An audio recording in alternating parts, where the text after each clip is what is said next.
അപ്പോൾ client meeting കഴിഞ്ഞു. Client meeting കഴിഞ്ഞാൽ എല്ലാമായി എന്ന് നിങ്ങൾ വിചാരിക്കുന്നുണ്ടോ? ഇല്ല.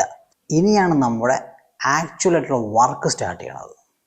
നമ്മൾ ക്ലയൻറ്റ് മീറ്റിംഗ് ഡിസ്കസ് ചെയ്ത കാര്യങ്ങളെല്ലാം സ്റ്റെപ്പ് ബൈ സ്റ്റെപ്പായിട്ട് ഓർഗനൈസ്ഡ് ആയിട്ട് ഡോക്യുമെൻ്റ് ചെയ്ത് വയ്ക്കേണ്ടിയിരിക്കുന്നു. ഞാനിവിടെ ഈ കാണുന്ന AI ടൂൾസ് വെച്ചിട്ടാണ് ഈ പറഞ്ഞ ക്ലയൻറ്റ് മീറ്റിംഗിൽ നമ്മൾ സംസാരിച്ച കാര്യങ്ങളെല്ലാം സ്റ്റെപ്പ് ബൈ സ്റ്റെപ്പായിട്ട് ഡോക്യുമെൻ്റ് ചെയ്ത് വെച്ചിട്ടുള്ളത്. ഇതിൻ്റെ ഉപയോഗം എന്തെന്നല്ലേ? ക്ലയൻറ്റ് മീറ്റിംഗിൽ നമ്മൾ ചർച്ച ചെയ്ത ക്ലയൻറ്റിൻ്റെ ഗോൾസ്, തോട്ട്സ്, പിന്നെ ഫ്യൂച്ചർ ഐഡിയ, ഇതെല്ലാം നമ്മൾ ക്ലിയർ ആയിട്ട് ഡോക്യുമെൻ്റ് ചെയ്ത് വെക്കേണ്ടിയിരിക്കുന്നു.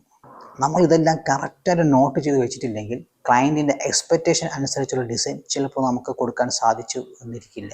ഇത് കഴിഞ്ഞിട്ട് ഒരു പ്രസൻറ്റേഷൻ മീറ്റിംഗ് നമുക്കുണ്ടാകും. ഈ പ്രസൻറ്റേഷൻ മീറ്റിംഗിൽ നമ്മൾ ഡോക്യുമെൻ്റ് ചെയ്ത കാര്യങ്ങൾ സ്റ്റെപ്പ് ബൈ സ്റ്റെപ്പായിട്ട് നമുക്ക് എക്സ്പ്ലെയിൻ ചെയ്യാനും അതിൻ്റെ സൊല്യൂഷൻ ഇതൊക്കെയാണ് നമ്മൾ ചെയ്തിട്ടുള്ളത് എക്സ്പ്ലെയിൻ ചെയ്യാനും വളരെ എളുപ്പമായിരിക്കും. പിന്നെ ഒരു കാര്യം പ്രത്യേകം ശ്രദ്ധിക്കണം, ക്ലയൻറ്റ് മീറ്റിങ്ങിൽ പറഞ്ഞ പോയിൻറ്റ്സും കാര്യങ്ങളൊക്കെ ഫ്യൂച്ചറിൽ അത് ഉറപ്പായിട്ട് മാറും. ക്ലയൻറ്റിൻ്റെ എക്സ്പെക്റ്റേഷൻ അനുസരിച്ച് നമ്മളും ചേഞ്ച് ചെയ്യേണ്ടിയിരിക്കും. ഓക്കെ, അതായത് നമ്മൾ അഡാപ്റ്റ് ആവണം, നമ്മൾ ഫ്ലെക്സിബിൾ ആവണം.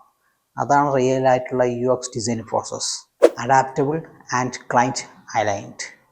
അപ്പോൾ ഏതൊരു പ്രോജക്റ്റ് ചെയ്താലും നമ്മൾ ക്ലയൻറ്റ് മീറ്റിംഗ് ഡോക്യുമെൻ്റ് ചെയ്യണം. ഡോക്യുമെൻ്റ് ചെയ്യാൻ ഇപ്പോൾ വളരെ എളുപ്പമാണ്. ഇപ്പോൾ ഒരുപാട് AI ടൂൾസ് ഉണ്ട്, നമുക്ക് അത് വെച്ചിട്ട് ക്ലിയർ ആയിട്ട് നമുക്ക് ഡോക്യുമെൻ്റ് ചെയ്യാൻ സാധിക്കും.